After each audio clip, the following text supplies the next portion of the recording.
would be. Okay, so we're recording, but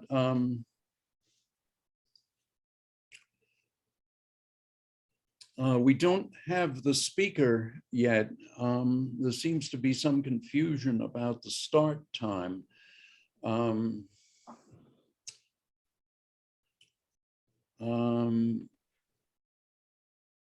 And I don't have his cell phone, and his office phone just has a recording. He's not in his office.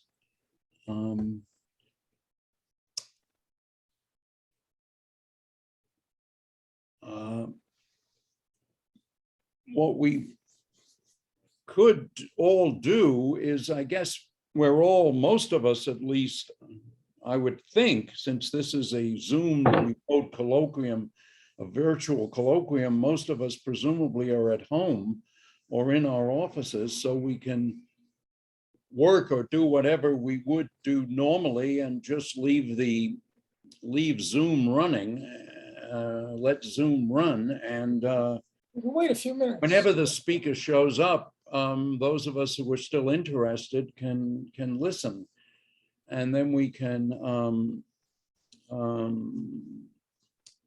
edit the recording, edit out the dead time. But is he at UCSD right now, or yes, in Mexico, or what did you? No, he's at UCSD. He's been a professor at UCSD for several years, and he's a distinguished professor, in fact, at UCSD. Okay, I was just wondering. His PhD was at Harvard in '84. And it was his undergraduate education was in Mexico. Right. I was just wondering if we could call the front office there or something. They might be able to run and get him. Or they might all right, let me do the secondary phone. That's a very good idea. That's a brilliant idea. So I'm dialing it.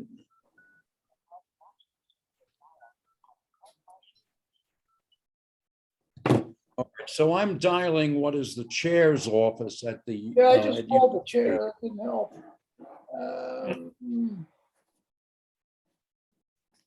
Did you get a hold of the chair or not even him? So I'm calling the chairman's office at UCSD. Oh, Jesus. Hi, this is Kevin Cahill at the University of New Mexico. We're expecting a colloquium zoomed to us at this time by Professor Grinstein, but there seems to have been some confusion as to the time of the colloquium. So we are trying to contact Benjamin Grinstein to tell him that we'd really like it if he could start talking now. Anyway, I'm at 505-205-5448. We're eager to hear what he has to say about the neutron's lifetime. Thanks, bye. Well, this is amusing, but some of you may be kind of annoyed, and I'm sorry about that. In the original invitation to him, I think we made clear that it was 3:30 New Mexico time.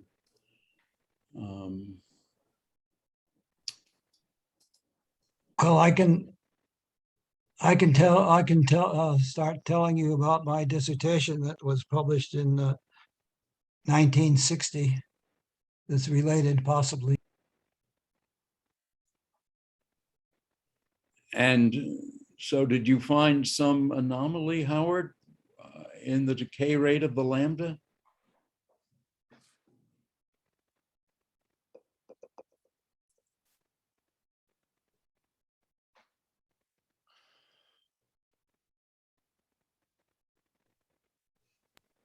I don't know. I have my dissertation in front of me, and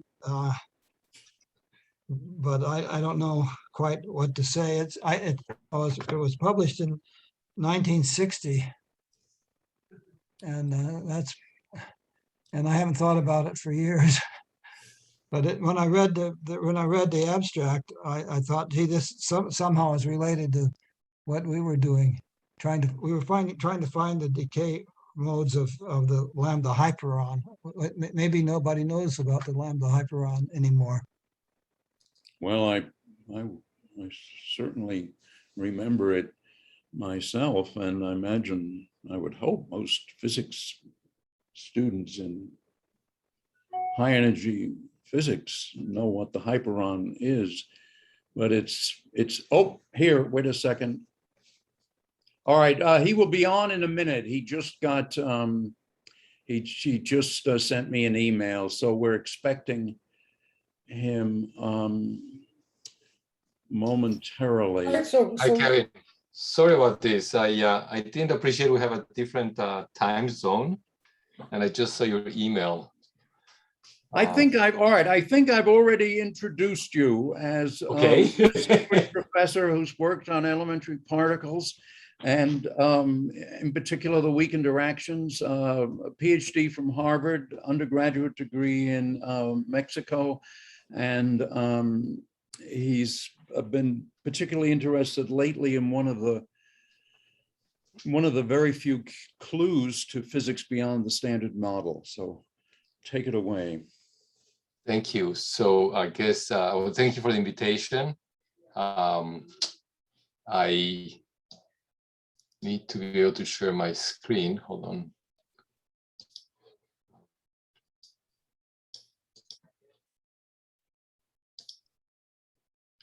Can you allow me to share my screen, please?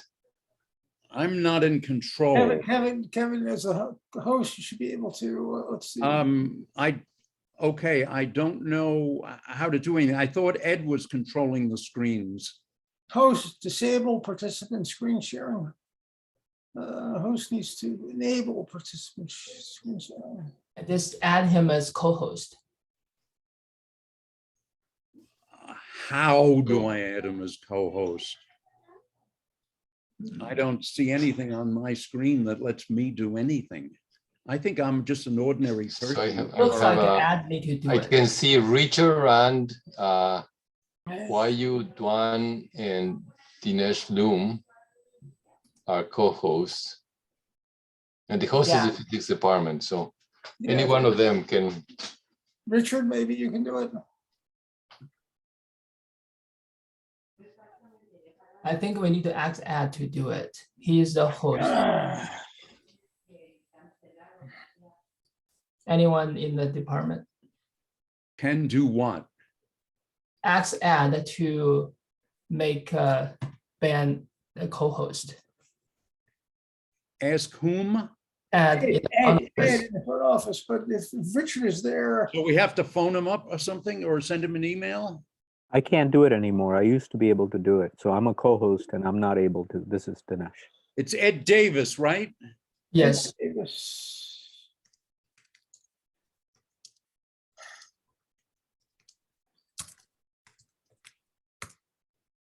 Okay, I've sent him an email. call him on the Call phone. him.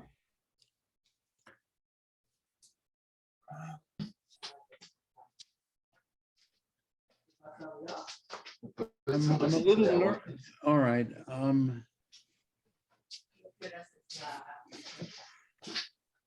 Let me see if I have a phone number for. I'm calling him. You're going to call him? Calling him now.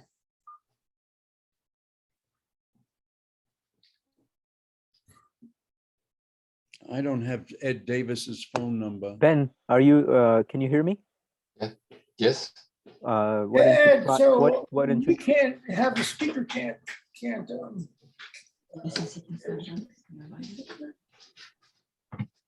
So you were suggesting something I could. I was gonna suggest that. Now Ben is co-host. Oh, very good. Okay, Okay, good. if I'm co-host, I should be able to share my All right, screen. try Ben, try now. He says you could do it now. Yep. Okay. So So all of a sudden I became a co-host. Can I do anything as It's co-host? fine, you got it. Don't need to do anything. I think we're good. Okay, And so can everybody see my my slides? Yes, Very good. And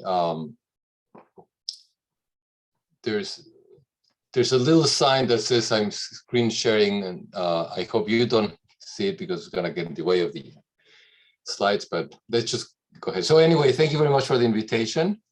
And I'm sorry about my delay. I didn't appreciate that we're in a different time zone. I just assume everybody's West Coast. We're very West Coast centric here. Sorry about that. I'm going to talk to you about this story, which is kind of interesting and entertaining, and I hope it's accessible to everybody in the department. It doesn't really require, should not require expertise in nuclear or particle physics. And this kind of a little figure here, which looks like a spy, well, this will become clear momentarily. So let me just get on with it. And please feel free to interrupt, although I cannot see you, interrupt if you have any questions. And if you're shy about this, we can go to questions at the end. Let me remind you that protons and neutrons are made of quarks. There's these up quarks and down quarks. And then the rest of the matter, that's the everyday common matter, consists of these building blocks and the electron, which everybody's familiar with. I don't think I have to explain anything about it. And the neutrino that many of you might have forgotten about, but it's actually fairly common because, you know, things are, radioactivity is around us, and every time there's a radioactive decay, a neutrino is produced. But other than that, these four building blocks are it for most of what we come across on everyday life. Now, these things experience forces, and the fundamental forces are these electromagnetic, weak, strong gravitational forces that you are familiar with, particularly the electromagnetic and gravitational. All of you are familiar with. The weak, I may remind you, is the force responsible for radioactivity or beta decay. I'll go back to that in a minute. And then the strong force, which binds the quarks together, is inside protons and neutrons. So, you know, everything we know in particle physics can be summarized in this little chart here. Well, this chart and an equation in the next slide, which shows you on the left side here, on the left column, the same four particles that I showed you before. And then there's two more columns which have kind of look like identical copies of the first. And in fact, there's additional quarks and leptons that have the same properties, except they're more massive. And they're unstable, so they're not in everyday matter. We get to see them by doing very special experiments. I'm not going to have much to talk about them today, so this is just kind of an overall picture and a reminder of where we are in particle physics. This orange column displays the particles that are associated with these fundamental forces that I just described. In quantum theory, anytime you have a field, a oscillation mode of the field becomes quantized, and that quantized oscillation mode of a wave is something that can propagate. It's a particle. So for the strong force, that particle is called a gluon. For the electromagnetic force, it's a photon. Of course, I probably don't have to explain that one. And then for the weak interactions, there's two such particles. They're called the Z boson and the W boson. And to complete the whole list, we have the Higgs boson. Again, since I don't have much use for it today, I won't go into it. But if you have been watching the news the last decade, this was a very, very big discovery. There was Nobel Prizes and all sorts of prizes awarded for it. It kind of just rounds up the whole picture here, which is what we call the standard model of strong and electroweak interactions. So this is the list of particles and forces. You need some sort of description that gives you some details of what the dynamics are. And remarkably, the system is very constrained by symmetries and by requirements of, the theory making sense, like unitarity and causality and things like that. And the whole Lagrangian for the standard model can be written in a very, very succinct way, which of course is incredibly beautiful and incredibly misleading. If you start expanding out what each one of these symbols means, you get into things like this. And this actually is still a very condensed version of it, because there's many implicit sums here that don't show you all of the details. So there's a lot of stuff in this simple Lagrangian. And what's interesting is that it all follows from very simple, as well, simply expressed principles. I don't like the thing on the right side, although I have to use it all the time, but the one on the left is nice, particularly because you can put in a coffee cup. And I think you can buy these ones at CERN if you ever visit. Anyway, all looks very good. We have this model, it's very successful. There's very, very few anomalies experimentally, in the sense that things may not agree exactly with the prediction of the standard model. There's so few of them that we consider the model a great success. And where there are these anomalies, there's a couple that we know of, there's a lot of scrutiny going on to see if there's actually something that the standard model fails to explain. So it all looks very good. And then we have a problem. We have a problem that if you look at the universe, and this is not one of those anomalies that I was talking about, this is a little disconnected in a way, but central to the story of today's particle physics. The universe is made out of stuff, and about 5% of this stuff is the ordinary matter that we know of, that I've been talking to you about for the last 5 minutes.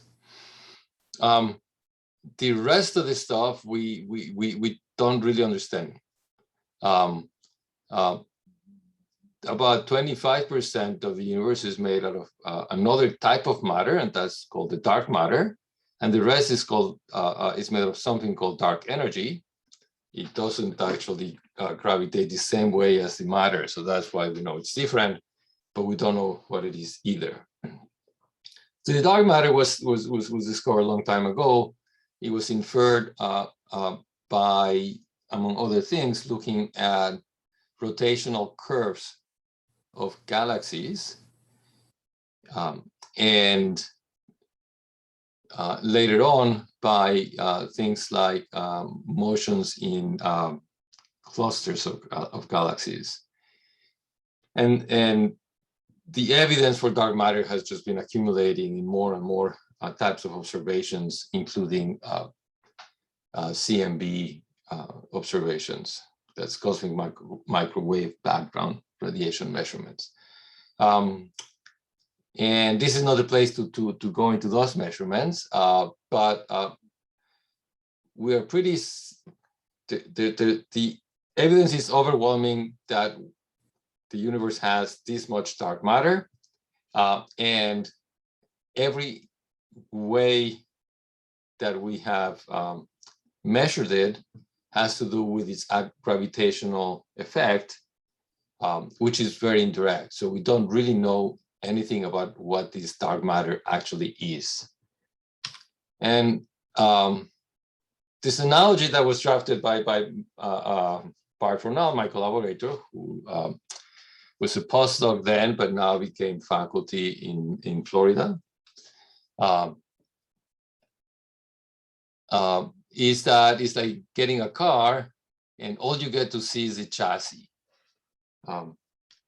And so, one of the things that a lot of people are doing in the areas of particle physics and in astrophysics is trying to figure out what goes on top of the chassis. And so what exactly is dark matter? Well, it could be something like that. I guess everybody's hoping it is something like this. But until you look, you don't know whether it really looks like this.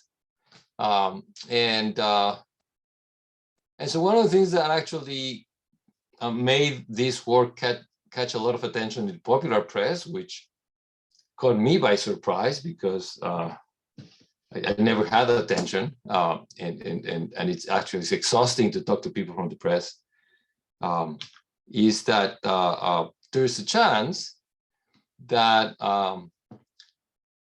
that the story I'm going to tell you has something to do with dark matter and its and the nature of dark matter.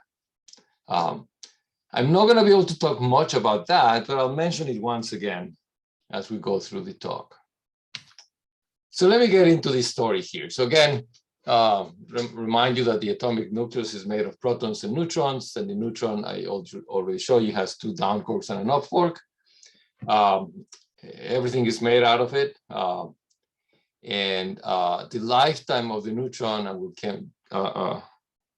I'll show you a bit more detail about that, is about 15 minutes. So it is unstable. Neutron in an atomic nucleus is not unstable because the binding energy of the nucleus makes it kinematically impossible for the decay to occur. So let me talk a little bit about this. So neutrons, free neutrons do decay. This is beta decay. It's a nice picture, but what it really tells you that a neutron decays into a proton, an electron, and an antineutrino. And really inside the neutron, what's happening is the down quark turns into an up quark. So a couple of things about particle decay, because we're going to be looking at this momentarily. So typically, there's 3 important things that you need to know. And the third one is in the next slide. Well, quantum numbers are conserved. This is kind of defines quantum numbers in a way in particle physics. If they're not conserved, then there's no point in talking about them.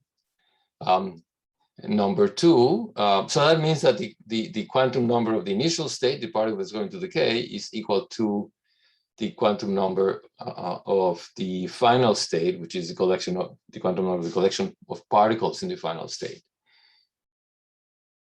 Then a special type of quantum number is energy and momentum, which which come together in special relativity, and it's a good set of numbers, and they're conserved. And so conservation of momentum says that a particle has to decay into at least 2 particles. It cannot decay into just one other particle. And the reason for that is if you're in the rest frame of the decaying particle, the total momentum is 0. And if you decay to another particle, if it has smaller mass, it has to have some kinetic energy, which means it has to move. But if it is moving, it carries momentum, but the momentum has to be 0 by conservation of momentum. But if you have 2 particles in the final state, then of course they can go back to back, and the total momentum can still be 0. So it has to decay to at least 2 particles. And then also by conservation of energy, the sum of the final state particle masses has to be smaller than the initial particle mass. Because remember, me equal mc squared, the energy of the initial state in the rest frame is just equal to the mass of the particle times c squared. And then the final state energy is the sum of the energies of the individual particles that are flying out. They had to add up to the mass of the decaying particle by this argument. And then each one of those energies, of course, is larger than the mass of the particle associated with the energy of the particle. So the sum of the final state particle masses is smaller than the initial particle mass.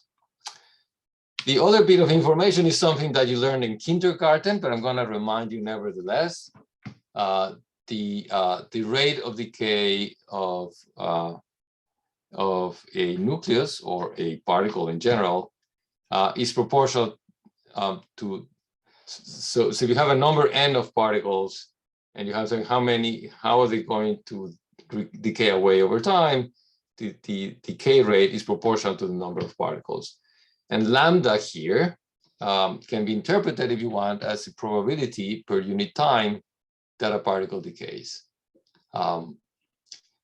So if you solve this equation, of course, you get an exponential, and the exponential is plotted here as a function of the number of particles plotted as a function of time. And you can see there's a characteristic time. That characteristic time is given by lambda, or 1 over lambda. So we call it the lifetime. And here's on the left bottom, defined as tau, the lifetime of the particle is 1 over lambda. So I hope this is all review. And let me get you now with the heart of the story. So there's 2 sets of measurements of neutron lifetime historically, at least going back to 1990, or there's stuff before that. By 2 sets, I mean 2 different techniques for making these measurements. In red is what we call the beam method, and in blue, or the results from using this beam method, and in blue is the results of what we call the bottle method. I'm going to explain the 2 methods momentarily, but I want to tell you what the puzzle is, what the anomaly is in this case. If you average the beam result, you get a different number than if you average the bottle result. And you can see that in the plot, the averages are these bands that go across horizontally. And the numbers are there. You know, it's as I say, it's about 15 minutes. Now, this is much more precise, of course. But what's really important here is that the discrepancy between the sets of measurements is 4 sigma. So that tells you how significant it is. And we're going to have to use later on, when we try to understand things, the magnitude of the discrepancy, which is about 1%. So it's 8 seconds out of 880, it's about 1%. A couple more comments before I tell you what these type of experiments are. Each dot here corresponds to a result of an experiment, but they're not all the same experiment done many times. There's many different collaborations doing the experiment. So it's different sets of people with different sets of systematics, with different analysis, and so on. And the second comment that I wanted to make before I move on is that this result on the bottom right, the last one to the right, which is labeled the new Unc Tau result, that was the experiment that the result came out. That was what launched Bart and I into looking into this more seriously, because as I explained momentarily, everybody was expecting this experiment, which is done differently than the previous ones, to resolve this puzzle and to give a number that everybody hoped was going to be consistent with the beam experiments, but that did not happen. So what are these experiments? The bottle experiments are actually incredibly cute and surprising in many ways. Really, what you do is you take neutrons and you put them in a bottle. I mean, literally, you take a bottle made of metal and you pour neutrons in. And I can tell you, if you're curious, we can go into that later. And I'm not an expert, but I know a little bit how you do that with ultra cold neutrons. And then you wait for a while, and since you know it takes about 15 minutes for these things to decay, then you just take the bottle and you turn it upside down so that you let some neutrons out of the bottle and let gravity push them down into a counter, and then you can, of course, flip the bottle again, and then toss some more neutrons out and keep doing that. Or you can just do the experiment many times and kind of empty the bottle after different periods of time. And if you know very well how many neutrons you put in there to begin with, you can then trace out this curve. So that's the idea. The idea is take a bottle, fill it up with neutrons, and let the neutrons out of the bottle at specific periods, and count how many neutrons are left, basically. Very simple idea. It's hard to do these experiments, but people can do them. What's surprising to me about it when I first heard about it is that how do you actually keep neutrons in a bottle, right? I mean, you keep milk in your milk carton, but you don't think of keeping, elementary particles in in a container. You think they would just go every which way. So first of all, what you have to do is you have to make them very, very, very cold, meaning their kinetic energy is so small that if you put them in a container where for some reason they bounce off the walls, they're not really like in a gas state where they're just going to evaporate out. So they have to be very cold. But the thing that is remarkable is that they do bounce off the walls of the container. And you can think about it. This is nice, very basic physics. You can think about it in terms of the wavelength of a particle, just the de Broglie wavelength of a particle that is moving very, very, very slowly becomes very long. And once it gets longer than several interatomic distances, when in interatomic I'm referring to the atoms making up the walls of the container. They don't see a single atom. These neutrons are seeing a collection of atoms that are providing a collective potential, if you want. Very much like a photon will see a collection of atoms seeing the surface of a mirror, if you want. So a neutron actually sees a wall. It doesn't see an atom. It doesn't go in between the concern, of course, always. Neutrons are tiny. They're the size of a nucleus, but somehow they don't just go through in between atoms because they see all of the atoms together at once. So anyway, so that's what these experiments do. The beam experiments are something that people in particle physics are much more comfortable with and very familiar. You have a neutron beam. These are not cold neutrons like the previous ones. These are they have a significant amount of momentum. They're moving in this picture left to right, and as they move in this tube, let's call it a beam, they decay. So the beam is losing neutrons as the neutrons propagate on the beam, just from the fact that they're decaying. And what you do is somewhere along the beam, you put a detector and you count how many protons come out of the of these decays of the neutrons, and that gives you a way to infer the lifetime. You don't trace out the exponential like we did before. You're sitting at one point and measuring the decay rate. So the fraction of neutrons that are decaying at that point per unit time, which is precisely like measuring the slope of the curve. But the slope of the curve actually, if you look at the equation here on the right, I don't know if you can see my pointer, but in the equation on the right, you can get this quantity lambda, which is the inverse of the lifetime, if you take the decay rate and divide by the total number of neutrons. So what you need to do is count the number of protons per unit time on the one hand, and on the other hand, you have to know the beam intensity very well, so you know what to divide by.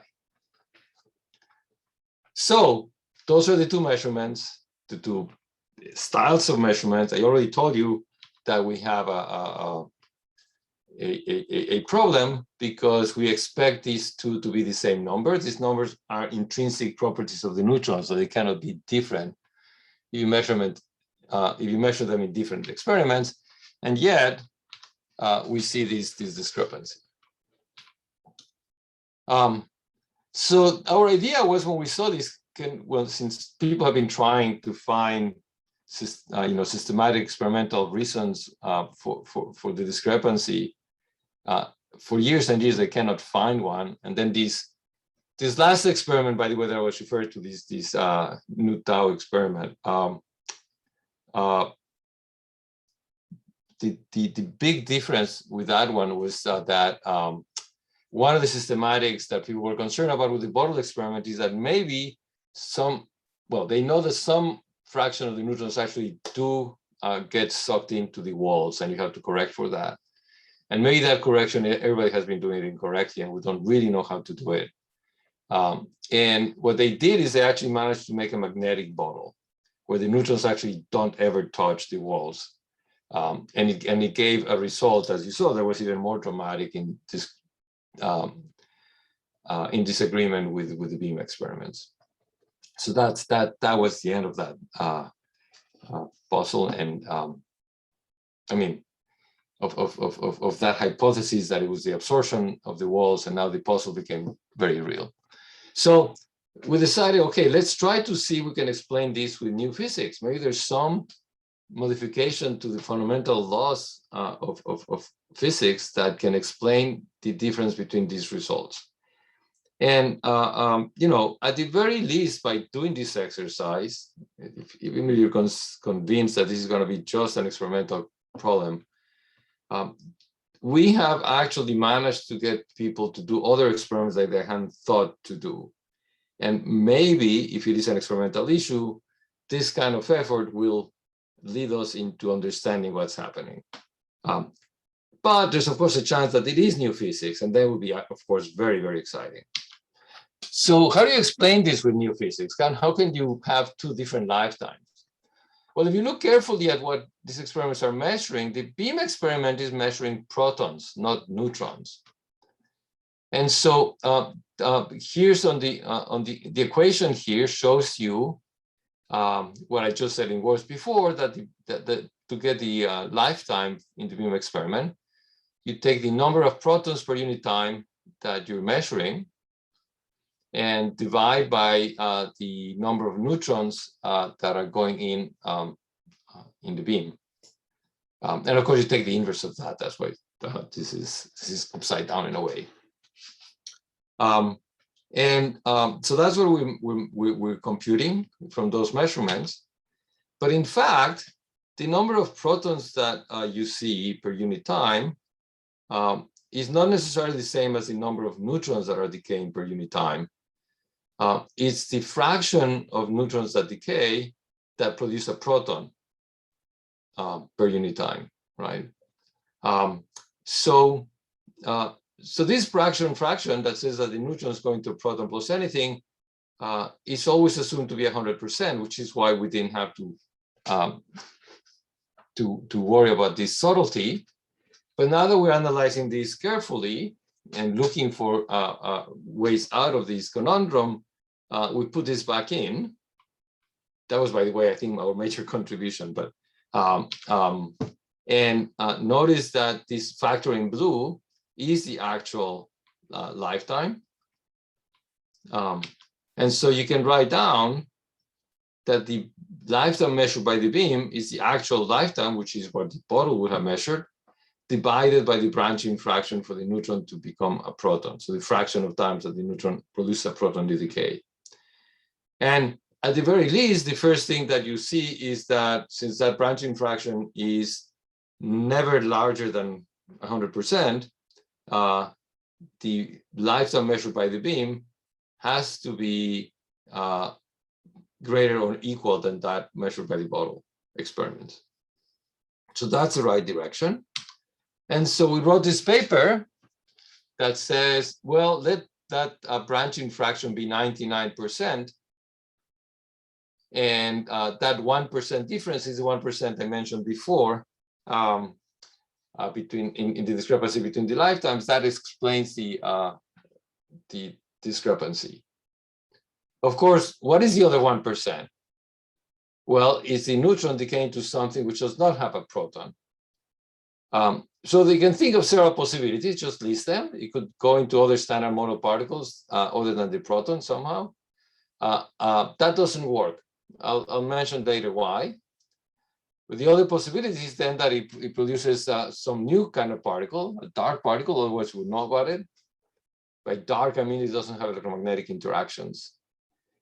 And then, because it has to have these two particles in the final state, that dark particle could be accompanied with standard model particles or just with other dark particles. So those are the two other possibilities that I listed.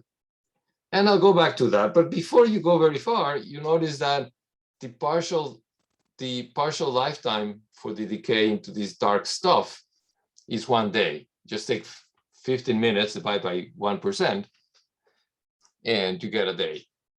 And that's relevant. I'll come back to that momentarily.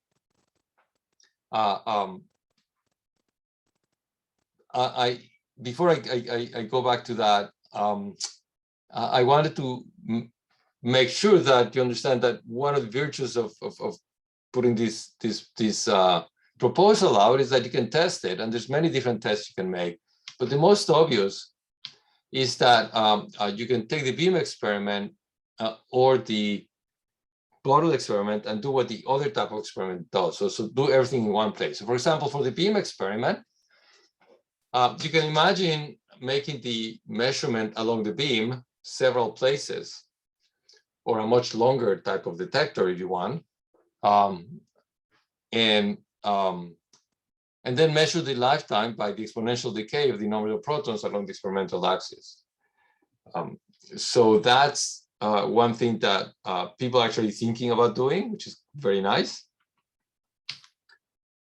Or you can go to the bottle type of experiment and say, okay, I'm measuring how many neutrons remain after a while, but if these neutrons are decaying inside the bottle, I should be able to see the decays.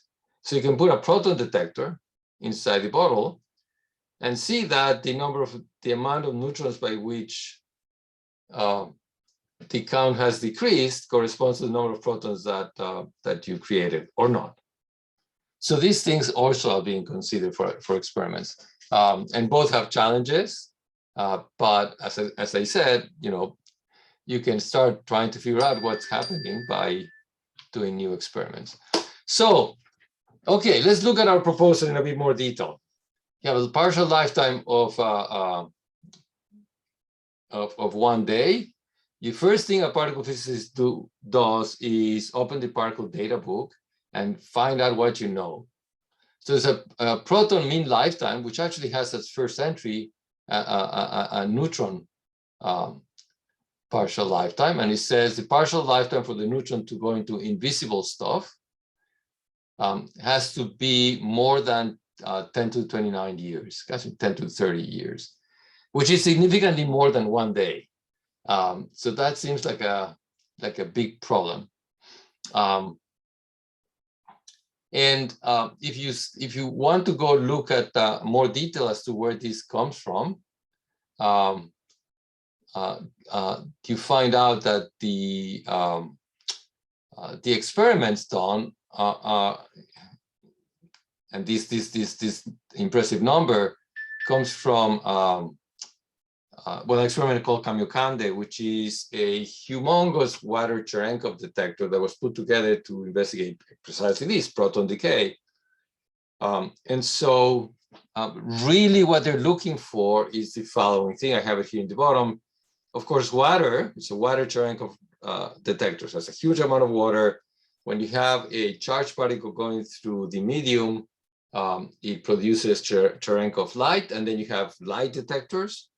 So it's a humongous tank of very pure water, which is instrumented with photodetectors, phototubes. So water, of course, is made of oxygen. And if a neutron decays in that oxygen 16 will become oxygen 15 in some excited state because there's a hole there. And then when it de-excites and goes to its oxygen 15 ground state, it will emit a photon. And so what's actually done is look for this type of photon. And it's from precisely this kind of a process that this humongous limit is derived. So how can we get around this problem that we need a decay of the neutron? If the neutron really decays,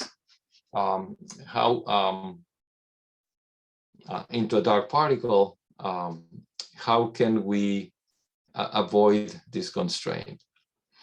Well, one way to do it is by having the decay not be allowed just kinematically. So I'm going to do this not with oxygen, but with beryllium, because you get a stronger bound. But it's the same idea. So beryllium-9 could, in principle, have a neutron decay into some dark stuff, this final state F, which is dark, and then a beryllium-8, which is just the same nucleus with one less neutron. Now, this plot here at the bottom shows you the vertical line is energy. Remember, mass is energy.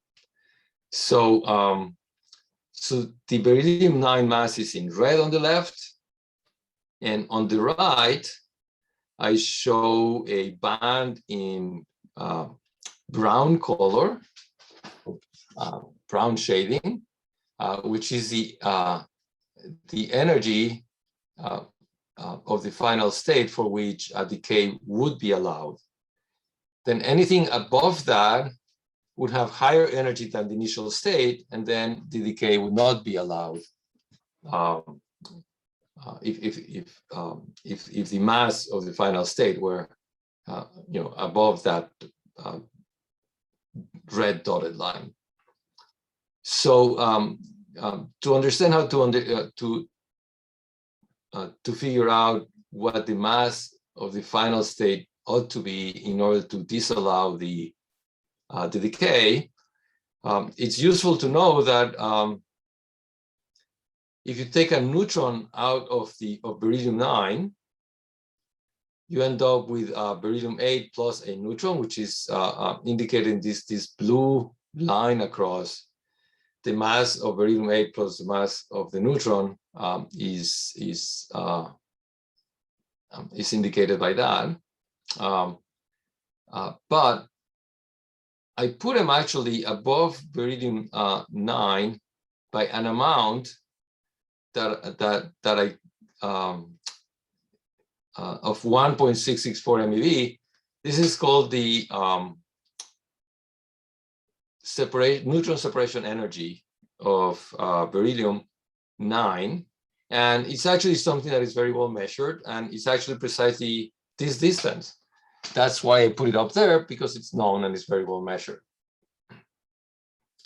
So the final state that we want doesn't have a neutron, but instead of that has a final state F with mass MF.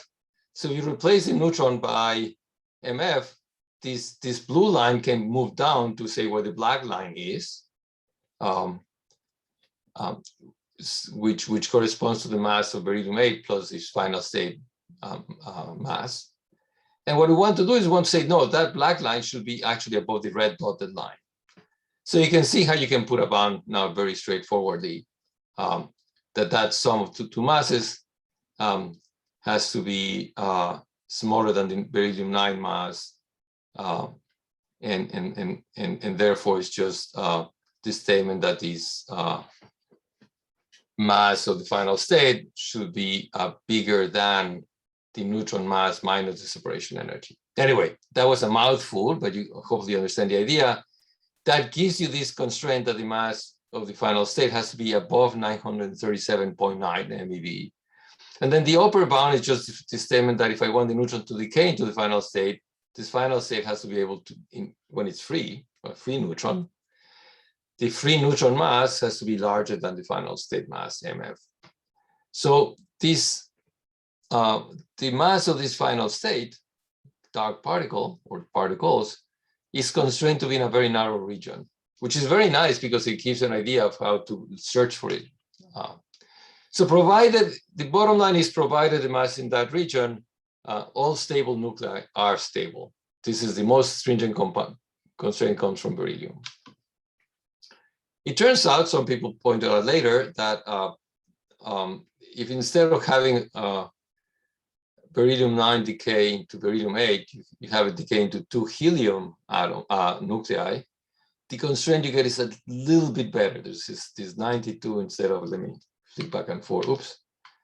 The 0 became 92, but for our purposes, this is good enough. Okay. So how about dark matter? Let me come back to dark matter for a second, and I'll probably won't be able to talk much about it after this. So I like this. The missing neutrons may lead a secret life as dark matter, because really our neutrons are turning into dark stuff. And this is a quote from a Scientific American article that came explaining some of our work. And this is why we put this thing in the front cover, because I don't know, thinking of neutrons as leading secret lives, things like it gives this vision of neutrons as spies, which I kind of like. Anyway, so for dark matter, for these particles to be dark matter, they should be around. They shouldn't decay, at least not within the age of the universe. So let's just say that they're stable, and that means that since they have in many ways they look a lot like neutrons. In fact, since a neutron can decay into a dark particle, then the dark particle can you can reverse the reaction. You become a virtual neutron, which can then beta decay. So you want to make sure that the dark particle is stable against decay to proton, electron, neutrino. That's like a beta decay. And it's easy to do this by requiring that the mass of the dark particle be just smaller than that of the electron and proton together. The neutrino, of course, is massless for effectively. So this is the number. And interestingly, this number is exactly halfway between the range that I had shown you in a slide ago.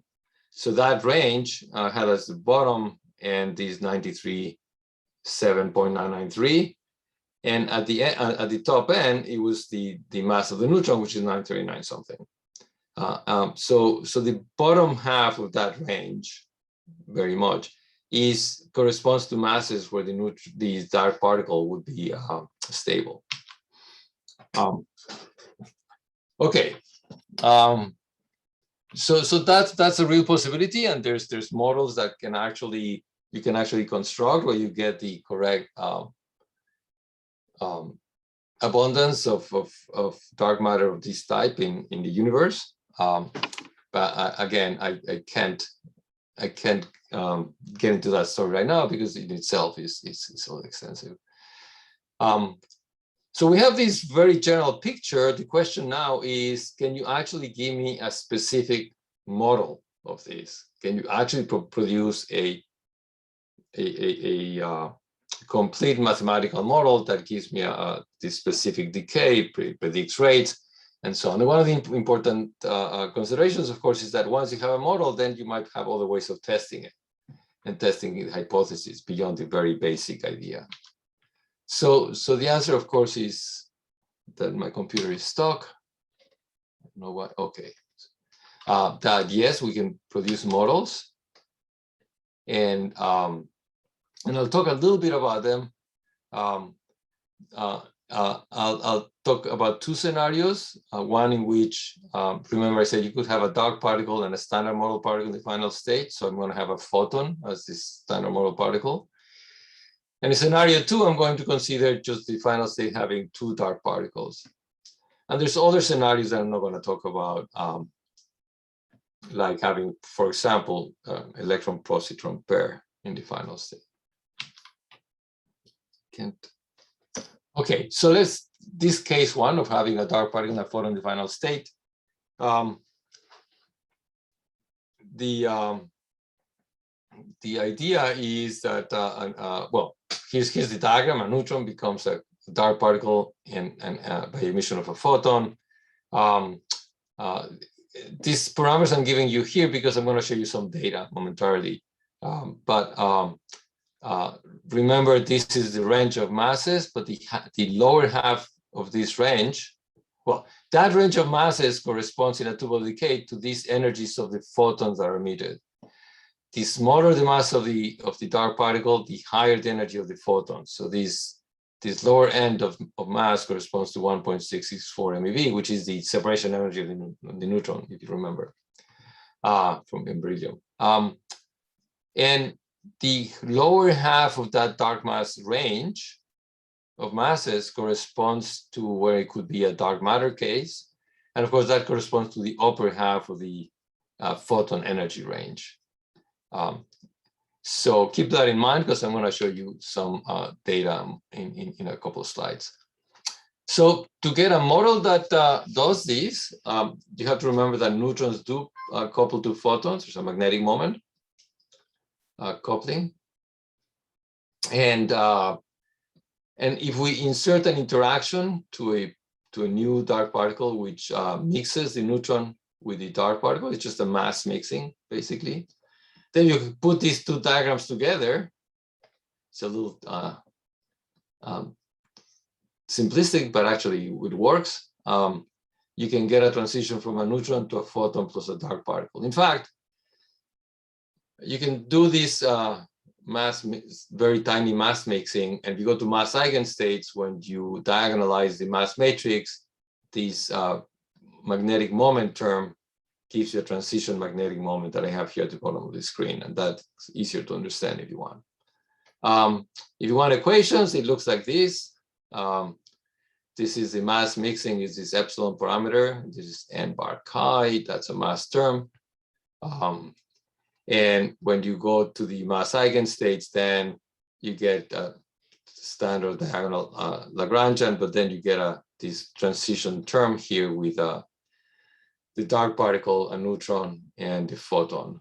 And the whole thing is proportional to epsilon, of course.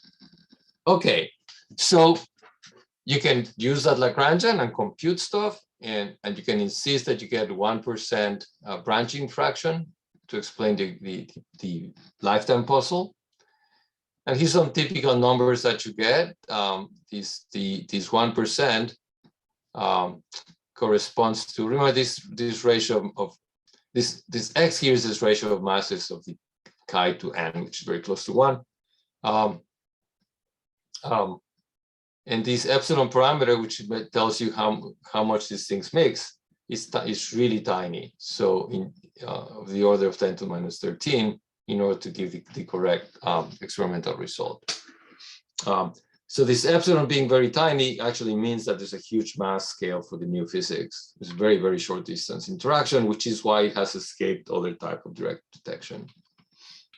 So this works, but it's a very phenomenological approach because it has neutrons and whatnot. If you want to write this in terms of something more fundamental, we can do that too. And this I'm not gonna go through the equation. I just want to show you the picture. But the cognoscenti can actually pay some attention to the equations. Here's the quarks making up the neutron.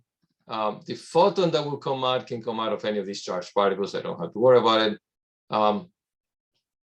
So this model has this one additional new particle, which is responsible for the interaction between this dark state and the quarks.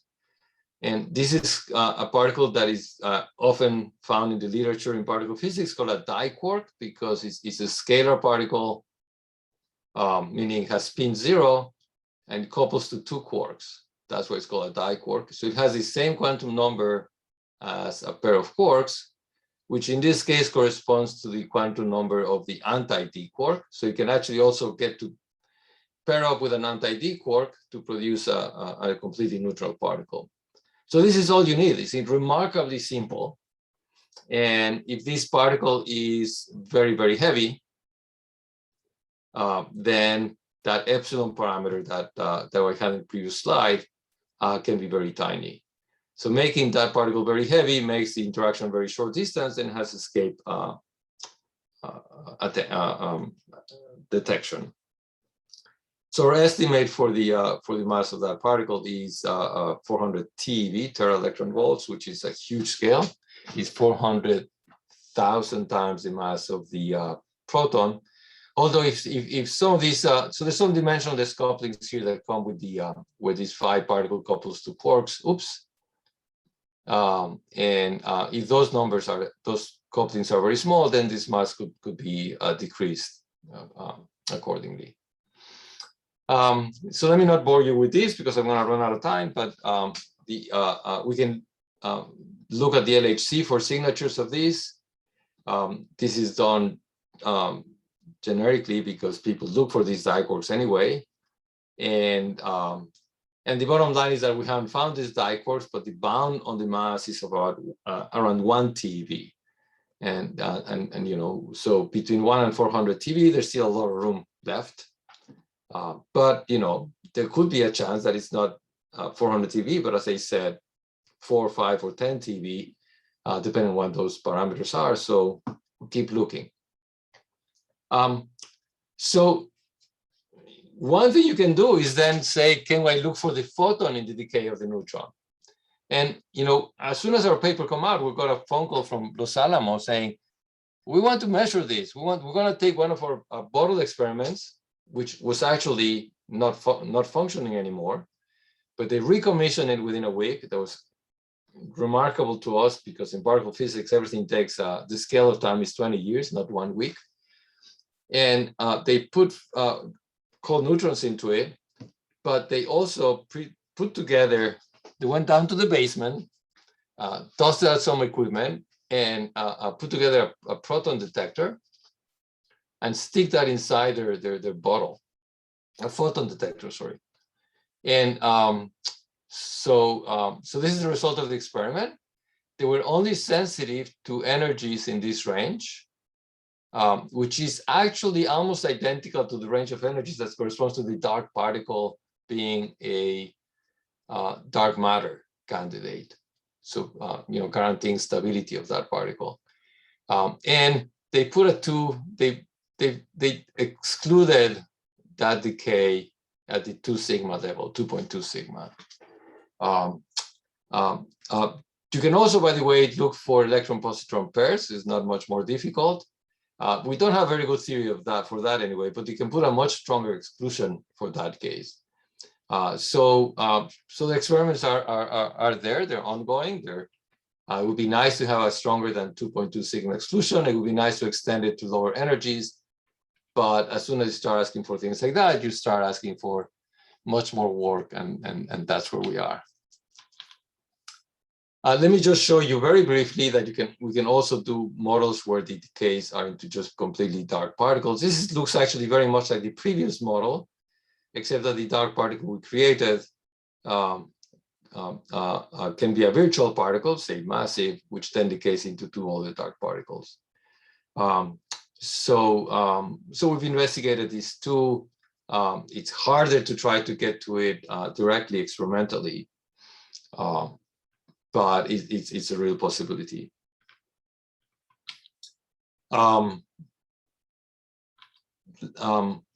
So I figured that by this time I would have no time left. I don't know how I'm doing with time since we started a little late, but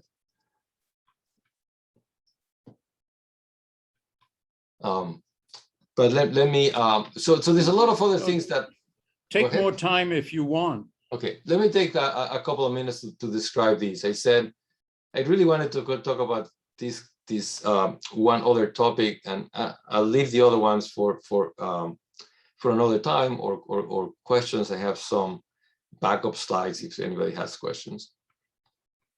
But let me talk about unstable nucleus decay because it's an ongoing interesting story. So we already saw that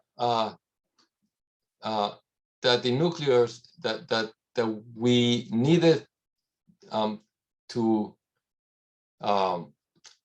impose the constraint on this hypothesis that the mass of the final state was in this particular range, so that stable nuclei remain stable. Otherwise, the hypothesis would not be viable.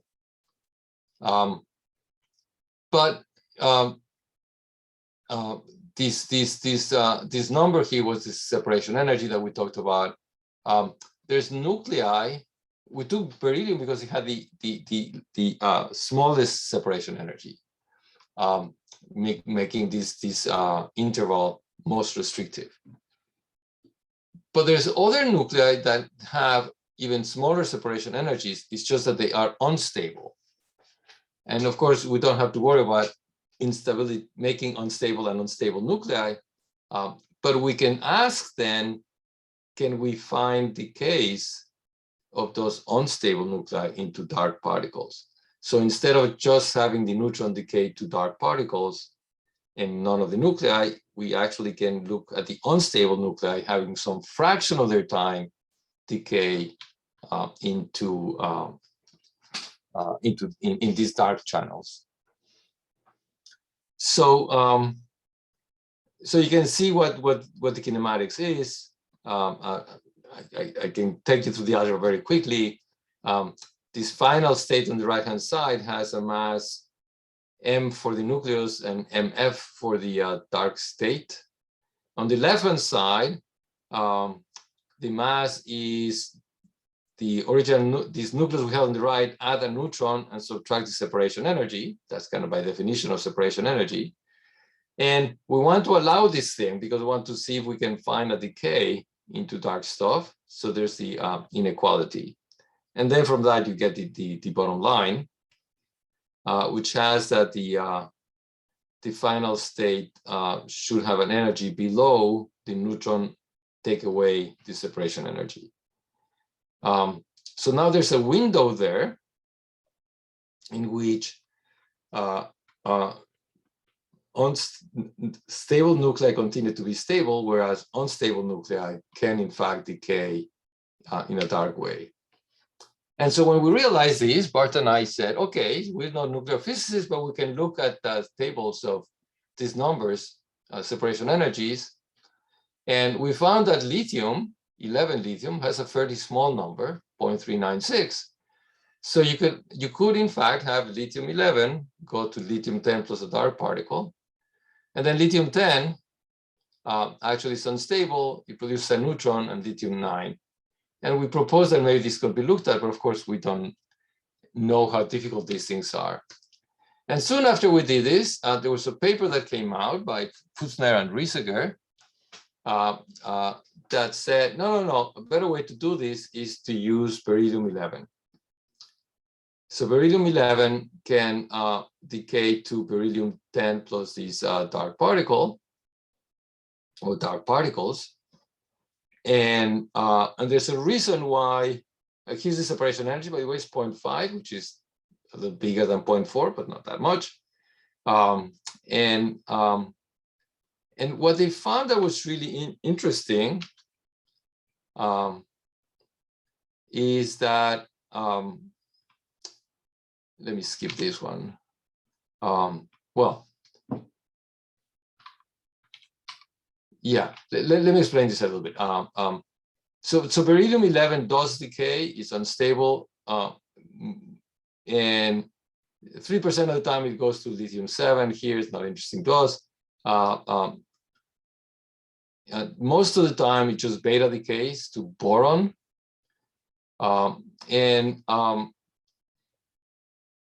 What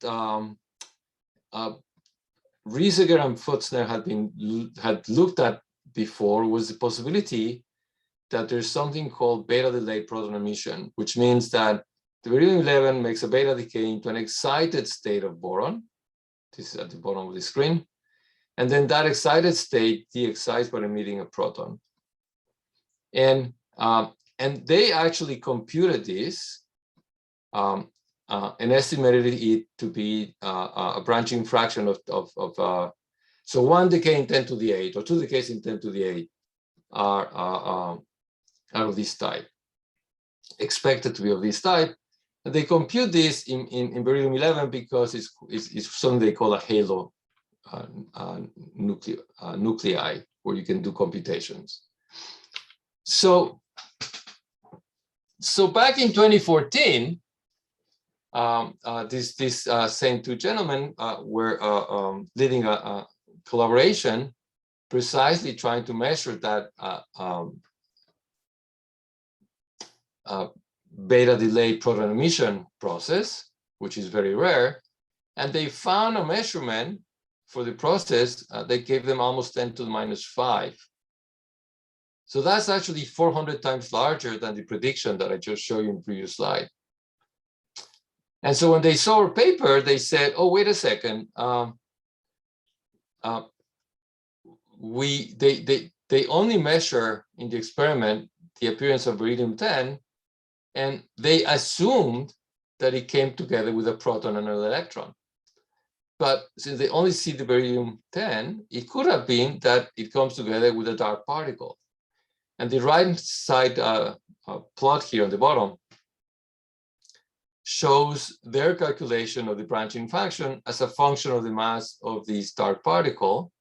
And this rate, this 10 to the -5 branching fraction corresponds to a mass of the dark particle that is in the range that things could work, because it could be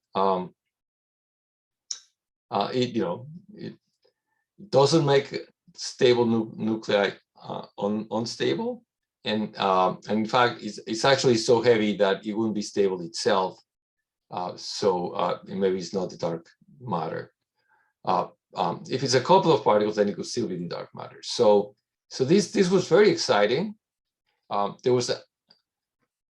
There is a alternative that they also proposed in 2014 when they didn't know about this dark proposal, that there's a new resonance that is unknown of in beryllium-10, in boron-10, that